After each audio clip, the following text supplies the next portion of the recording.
Okay, so let us begin. Chapter 1 of grade 12 NCERT. If you open the PDF, एक एक term को students में explain करता जाऊंगा, ठीक है? तो अगर आपको कुछ ना समझे तो आप मुझे जरूर बताना.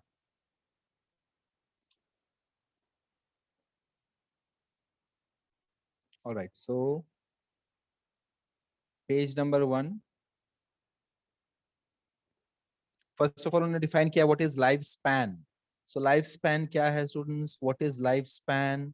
Lifespan is duration from birth to natural death. What is lifespan? It is duration from birth to natural death. ठीक है, natural death जब तक ना हो जाए, that is lifespan definition. Obviously, lifespan doesn't take into account suicide and all those things.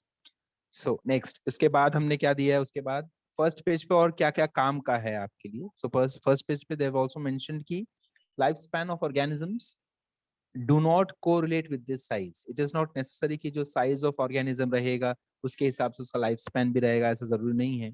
Because if you go into onto the second page, then they've given you lifespan of few organisms. देखो butterfly का lifespan दिया है, parrot का lifespan दिया है. Check करो parrot का lifespan कितना है? 140 years. Crow का कितना है? 15 years. Crocodile 60 years. So these are certain examples which they have given you. Also first page पे एक बहुत ही important line है students, if you see first page पे, no individual is immortal except single celled organisms. ये देखा आपने? No individual is immortal except single cell organisms. Can anybody tell me how do I explain this statement? इस statement को अपन कैसे explain कर सकते हैं?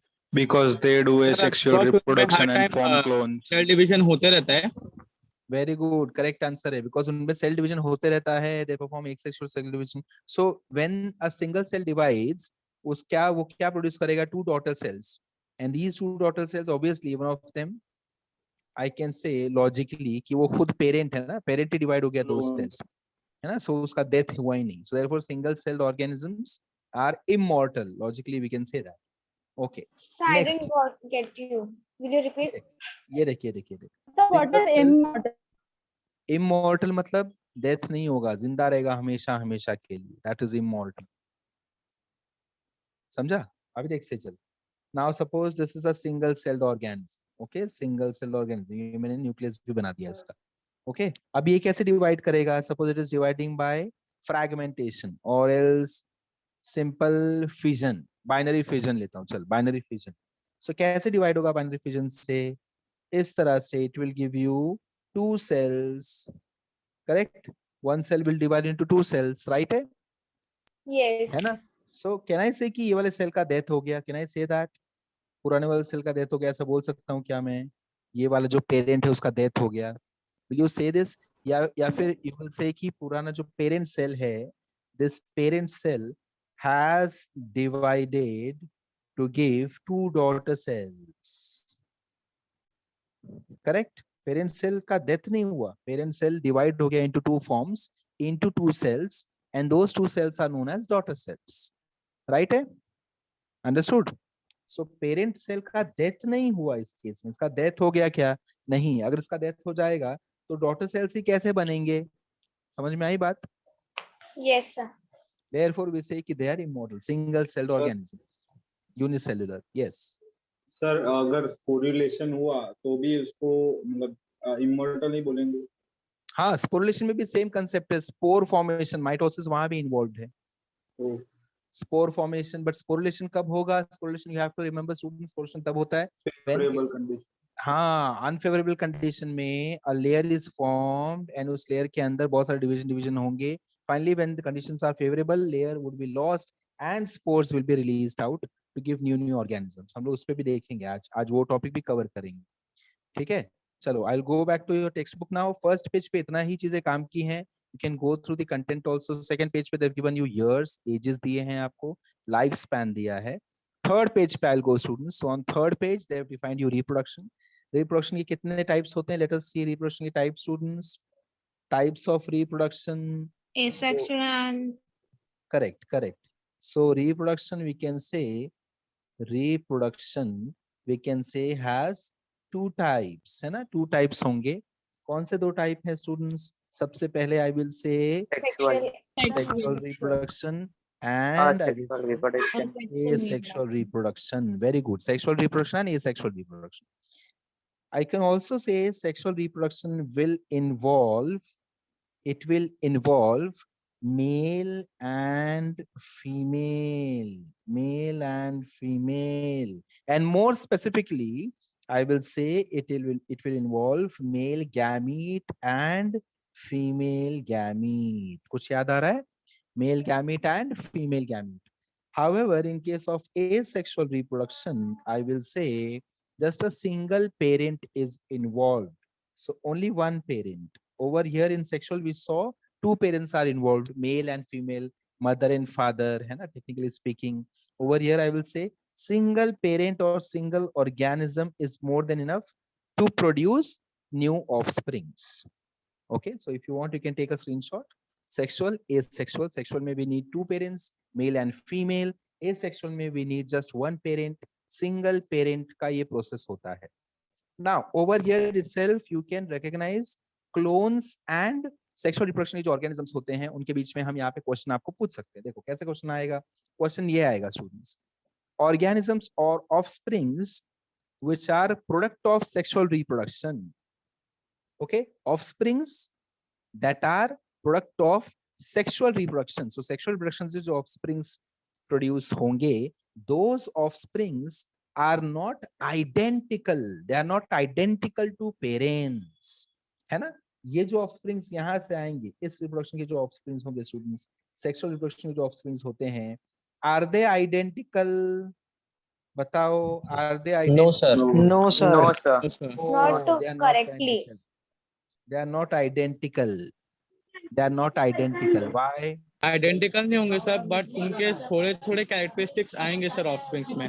हाँ, वेरी गुड, करेक्ट है. पेरेंट्स के ऑफस्प्रिंग्स में कैरेक्टरिस्टिक्स जरूर आएंगे. पेरेंट्स के ऑफस्प्रिंग्स में बट एग्जैक्टली आइडेंटिकल नहीं होगा. एग्जैक्टली आइडेंटिकल नहीं होगा. रीजन क्या है उसका? बिकॉज दोनों सर sex के दोनों लिए है. गैमेट्स इन्वॉल्व है इसलिए.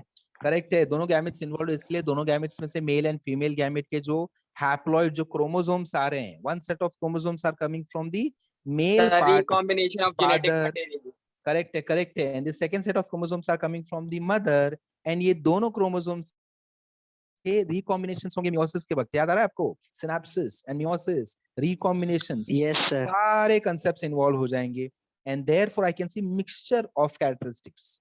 We may in fact see an altogether different characteristic भी मुझे दिख सकता है, या somewhere close to one of the parent. Okay, somewhere close to one of the parent, ऐसा भी हो सकता है. So variations मुझे नजर आएंगे. But if I'm speaking about asexual reproduction, then I can definitely say कि the offsprings are identical to parent. They are identical to parent. And identical भी कौन से मामले में बोलेंगे students? Morphologically as well as genetically. मतलब क्या? Morphologically मतलब फिनोटिपिकली, देखने में भी एक्सटर्नल फीचर्स भी सेम होंगे. एंड जीन्स वाइज अगर चेक किया मैंने, ठीक है, जेनेटिकली भी also they will be identical. So ऐसे लोगों के लिए हम क्या टर्म यूज करते हैं? क्लोन्स. Clone. याद है? Clone. Yes sir. So on your third page, आपके टेक्स्ट बुक का पेज नंबर 5 अगर मैं बोलूं तो पेज नंबर 5, चैप्टर का थर्ड पेज, टेक्स्ट बुक का page number 5, they have mentioned asexual and sexual reproduction. Then they've gone into asexual reproduction. Asexual को उन्होंने explain किया है, and over there they've used this term clone. Clone को उन्होंने कैसे define किया students? Clone is used to describe such morphologically मतलब क्या? External appearance and genetically similar individuals. So morphologically also similar, genetically also similar individuals. Please take a screenshot if you want. So students. can sir you ये आपने repeat एक the question slide? दिया था पिछले lecture में, हाँ. आपने ऐसे टाइप का क्वेश्चन दिया था. करेक्ट है. मैं रिपीट कर देता हूँ, ये पूरा रिपीट कर देता हूँ, ठीक है. सो इसमें क्या कंसेप्ट है students? What we saw right now, we saw different types of reproduction. So reproduction दो टाइप्स के हो जाते हैं. One is asexual, one is sexual. Sexual reproduction में, as you can see on the screen, I have written sexual reproduction will involve two parents, that is male and female parent. Okay, male parent and female parent. Therefore I can expect two different type of gametes. दोनों gametes produce करेंगे. Male parent भी gamete produce करेगा, female parent भी gamete produce करेगी, and ये दोनों gametes fusion हो जाएगा gametes का. Gametes का जब fusion होता है sexual reproduction में, तो उस step को हम क्या बोलते हैं students? What do we call this step? Fusion of Syngamy. syngamy. Very good. Syngamy. Also known as, general term क्या है students? एक और general term क्या है इसका? Fertilization. Fertilization. Very Fertilization. good. Fertilization and syngamy up till now. ठीक है, human reproduction में आप जब जाओगे वहाँ पे amphimixis भी आएगा, अभी मैं उसको quote नहीं कर रहा हूँ. So fertilization is general term. Syngamy is very specific where it is identifying. Syn means fusion. Gamy is indicating towards gamete. So gametes I should say. So fusion of gametes यहाँ पे होगा sexual reproduction में. Male and female देखो screen पे आपको दिख सकता है male and female. इस तरह से I will fuse both of them and the result will be students. क्या मिल जाएगा मुझे बताओ? If I write Zygote. Zygote. Z, very Zygote. good, very good. Zygote मिलेगा, है ना? And zygote के आगे स्टोरी अलग है. अभी थोड़ी देर में मैं आपको पूरी स्टोरी बताऊंगा. Zygote के आगे क्या होगा? आपको ऑलरेडी पता है, but still I will explain. Next, if I go into asexual reproduction, students, asexual reproduction में two parents are not needed. Only one parent is enough because gametes are not involved over here. So only one parent can divide to produce new organisms. And which are the processes? Which are the methods? तो वो हमने already plant kingdom, animal kingdom में सब जगह already देख लिया है for different organisms, है ना? Fragmentation, budding, binary fission, sporulation, ये सारे टेक्निक्स हमने देख लिए. आज भी मैं आपको शॉर्ट में कवर कर लूंगा. ठीक है, इस चैप्टर में वापस से वही सेम चीज दी गई है आपको, so you can cover those sections also. Now these offsprings are identical. सबके सब सेम दिखेंगे, पेरेंट की तरह ही दिखेंगे, है ना? सेक्सुअल रिप्रोडक्शन में कैसा होता है? लाइक हम टिपिकल एग्जांपल ले लें अगर ह्यूमन बींग्स का, तो हम क्या बोलते हैं कि दोनों भाई सेम दिख रहे हैं, है ना? अपन ऐसे कभी नहीं बोलते कि ये जो बच्चा है ये सेम अपने डैडी जैसा दिख रहा है, सेम आइडेंटिकल, दोनों में फर्क ही नहीं समझ में आ रहा है, ऐसा नहीं होता है. कुछ कुछ मे बी फीचर्स मैच करते हो डैडी के साथ, कुछ कुछ फीचर्स मैच करते हैं मम्मी के साथ, कुछ कुछ I am saying not identical, xerox copy नहीं है. बट एसेक्सुअल रिप्रोडक्शन में you can actually say that कि जो ऑफस्प्रिंग्स हैं they are exact Xerox copy of the parent. दोनों एस्पेक्ट में, morphologically also, that is externally also and internally also. So morphologically also, genetically also, they are identical and therefore they are termed as clones. Is that clear? Is that Yes, clear, sir. students? Yes, sir. Humans के cloning ban क्यों है all over world में? Human का cloning अब तक start ही नहीं हुआ है. वो जो स्टार्ट हुआ दैट इज बायोटेक्नोलॉजी का एक स्टेप है. ठीक है, अब तक वहां नहीं पहुंचे. स्टेम सेल थेरेपी पे ज्यादा जोर है फिलहाल, स्टेम सेल थेरेपी को डेवलप करने के लिए. ओके, बाइनरी फिजन पे आते हैं students. Binary fission. So next now what I am going to teach you is asexual reproduction पे चलते हैं and let us see how many types of asexual reproduction we have seen already. So I will ask you questions, you have to explain me those steps. ठीक है, so first asexual reproduction which I will be considering is, ये देखो इसको मैं side में रख देता हूं and over here I will write asexual reproduction. ठीक है, I will not go into examples में मैं नहीं जाऊंगा. वेरी शॉर्ट तरीके से I will just explain you the main mechanism. Okay, so just by going by the name students, first mechanism is binary. Binary का मतलब क्या होता है? बाइनरी, बाय का मतलब क्या होता है? Two. Very good. What do I mean by fission? This is not fusion, this is fission. Splitting. Very good. Splitting. Divide.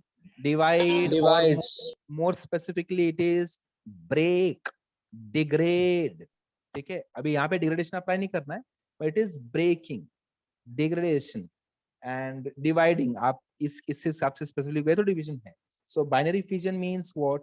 A single cell will undergo division to give you two daughter cells.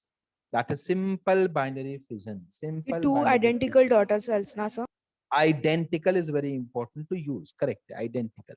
Okay, then अभी देखो आपको इसी page पे, that is page number 6 students, page number 6 पे क्या उन्होंने बताया? देखो अमीबा का एग्जांपल लिया उन्होंने. अमीबा का एग्जांपल क्या लिया है? Certain types of amoeba, ये क्या करते हैं स्टूडेंट्स? वो क्या करेंगे? When they have unfavorable conditions, जब उनके लिए ग्रोथ के लिए कंडीशंस फेवरेबल नहीं है, अगर जिस मीडियम में वो लोग हैं, सपोज उस मीडियम में टेम्परेचर या प्रेजेंस ऑफ वाटर और else nutrition, if it is not available, what they will do, they will form a layer around them, ऐसे लेयर बन जाता है उनके अराउंड, ठीक है, 3 layer structure, चेक करो, 3 layered hard covering is formed, that covering is known as cyst. तो जब ये cyst बनना शुरू होता है, CYST, ठीक है, जब ये cyst बनना शुरू होता है, so that process where it will form a cyst around itself, it will envelop itself, that is known as, that process is known as एंसिस्टेशन। क्या प्रोसेस का नाम है?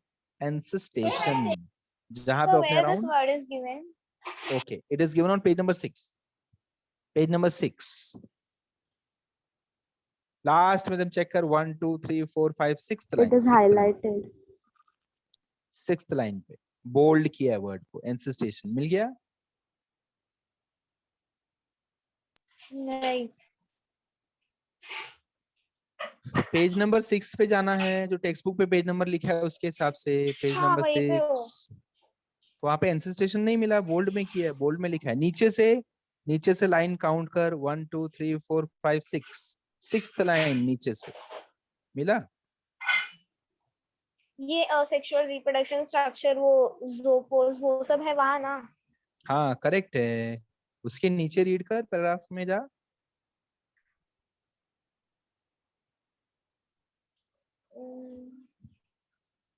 मेरा पुराना टेक्स्ट बुक है, मिलेगा? पुराना टेक्स्ट बुक में भी मिले ना, क्यों नहीं मिलेगा?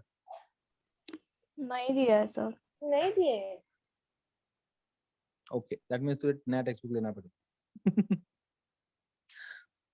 क्या टर्म था sir? Cyst. Encystation I have written on the screen also, don't have to worry, screen पे दिख रहा है। Yes yes. Okay, so this is protective covering. है। व्हेन इट इज फॉर्म्ड, कब ये फॉर्म होगा? When it is unfavorable condition. Very good, formed under unfavorable conditions, formed under unfavorable conditions। समझ में आ गई सर बात? यही एंसिस्टेशन प्रोसेस के टाइम अमीबा अपने आप को पास एंसिस बना देता है, वो तो समझ में आया। फिर क्या बोलते हैं, यही एंसिस्टेशन प्रोसेस के ड्यूरिंग वो अपने सिस्ट के अंदर ढेर सारे Divide. मल्टीपल डिविजन करता है डिवाइड भी और फिर करेगा, एग्जैक्टली हाँ, एग्जैक्टली। और सो उसके इसी बाद प्रोसेस में, फेवरेबल आई कंडीशंस कैन, में बहुत सारे एम्यूबुले रिलीज हो जाते हैं। करेक्ट है, इसी कंडीशन में it will start dividing itself, ठीक है, डिवीजन स्टार्ट हो जाएगा स्टूडेंट्स। एंड जैसे ही लगता है कि बाहर कंडीशंस फेवरेबल हैं, अब बाहर जो कंडीशंस है अब मेरे काम के हैं, मुझे ये कंडीशन सूट होते हैं, तो उस वक्त तो क्या करेगा, it will immediately break this cyst. Break करके इट विल मूव आउटवर्ड्स। तो ये सारे सेल्स अब बाहर की तरफ मूव करेंगे कंडीशंस में, and they will further start dividing. वापस से अगर अनफेवरेबल कंडीशन आता है तो फिर से सिस्ट उनके हर सेल के अराउंड एक सिस्ट फॉर्म हो जाएगा। तो ये जो स्पोर्स अब रिलीज हो रहे हैं, this process of releasing of spores in favourable conditions, favourable conditions में जो सिस्ट ब्रेक करके स्पोर्स बाहर आएंगे उसको बोलते हैं स्पोरुलेशन। क्या बोलते हैं उसको students? Favourable and unfavourable conditions का कुछ एग्जांपल है जैसे मैंने तुझे बोला, फेवरेबल अनफेवरेबल कंडीशन कुछ भी हो सकता है एक स्पेसिफिक स्पीशीज के लिए। जैसे अपन प्लांट में पढ़ते हैं सीड्स के लिए क्या फेवरेबल कंडीशंस होते हैं, सो सॉइल शुड बी फर्टाइल, है ना, प्रॉपर वाटर कंटेंट है क्या सॉइल में, मिनरल कंटेंट है क्या, टेम्परेचर कैसा है, आसपास का प्रेशर कैसा, तो pressure doesn't matter much, but temperature कैसा है, वाटर कंटेंट कैसा है सॉइल का, all these things will matter. So for an organism जहां वो स्टे करता है, उसका जो हैबिटेट है, हैबिटेट के बेसिस पे कंडीशंस डिफाइन करेंगे। If organism finds the condition suitable for growth, then you can say it is favorable condition. If the conditions are not suitable for his growth, it is unfavorable. समझा? Yes sir. Okay. Sir, Yes. sir, the new organisms are called pseudopodia. Correct. नहीं, pseudopodia जो term है, देख, pseudopodia term is false feet. Pseudopodia is Wait. false feet. Pseudo means fault. Podia indicates podo, feet. Pseudospores, pseudopodiospores, that is new term. That is So new, what new is organism. sporulation? Sporulation, okay. So ये जो spores बन गए cyst के अंदर, can you see this cyst over here in red color? I draw the cyst. Wait. So if this was the cyst, ये जो protective layer था, when this layer breaks, the content which is inside this layer, ये देखो ये जो छोटे छोटे cells हैं, इनको we will call the spores. ठीक है? Or else Excuse the me, word sir. which she was using, pseudopodiospores. Excuse me sir, Yes, Fatima. अमीब्यूले नहीं बोलते इसको? हाँ, yes, वो term भी use करेंगे. Is this clear? Sporulation क्या है? When cyst break हो जाएगा, ये spores release होंगे, that is sporulation. Understood? That is to continue the life further. Okay? All right. आगे चलते हैं, नेक्स्ट स्टेप पे चलते हैं. सो नेक्स्ट स्टेप, आपको नेक्स्ट पेज पे जाओ, पेज नंबर 7 पे चले जाओ students.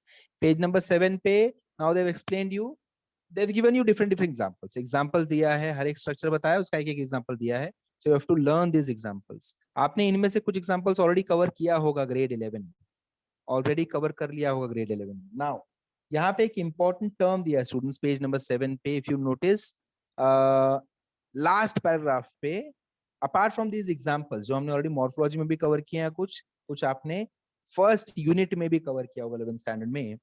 Two important words which you might not have come across. कौन से दो वर्ड्स हैं? प्लांट्स के केस में एंड एनिमल्स के केस में students, these are two terms which they have mentioned, asexual and vegetative. check करो, asexual and vegetative.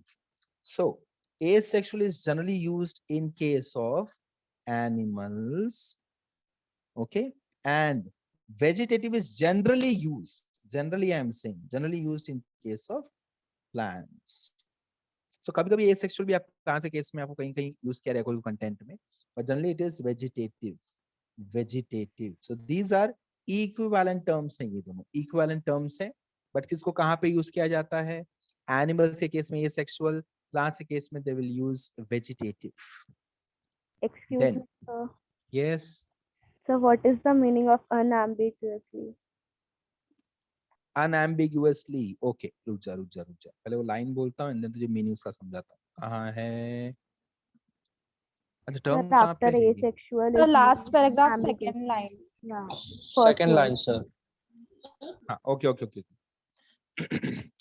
Ambiguous मतलब क्या होता है? Ambiguous मतलब क्या? Confusion.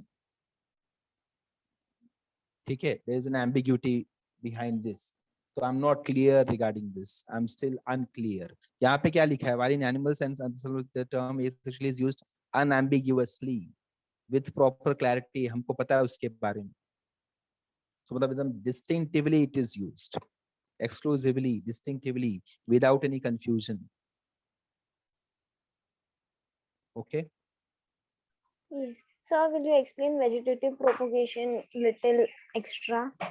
हाँ, I okay. was little not bit there extra. ना. ठीक है, नो प्रॉब्लम. वेजिटेटिव प्रोपोगेशन मतलब क्या, पहले वो समझते हैं. ठीक है, सो इस टर्म पे पहले मैं आ जाता हूँ. What is vegetative and then what is propagation? Propagate करना. What do I mean by propagate? बताओ. प्रोपोगेट का मतलब क्या है? To move in a straight path. नहीं. प्रोपोगेशन मतलब क्या? स्प्रेड होना. और else I can say flourish. Spread होना या फ्लरिश होना, that is propagation. Extension of okay, you can say extension, you can say flourish होना, you can say spread होना, all these terms you can use.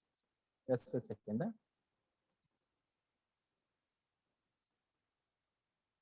हाँ, yes. So ambiguous का meaning तुमने आपको बताया, जो कंफ्यूजन वाला है, that is correctly applied over here. ठीक है. So if it is unambiguous, मतलब without any confusion, we are very clear that it has to be used in the case of animals only.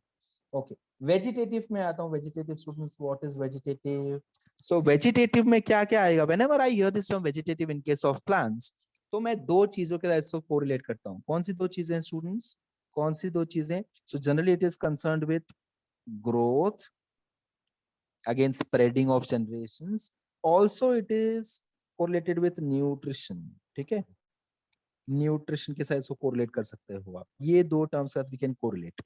So therefore जब भी मैं vegetative parts की बात करूंगा, vegetative propagation की बात करूंगा, सो ऑलवेज मेरे दिमाग में क्या आएगा, ऐसे स्ट्रक्चर्स प्लांट्स के जिनके हेल्प से प्लांट्स के जनरेशंस कंटिन्यू हो सकते हैं.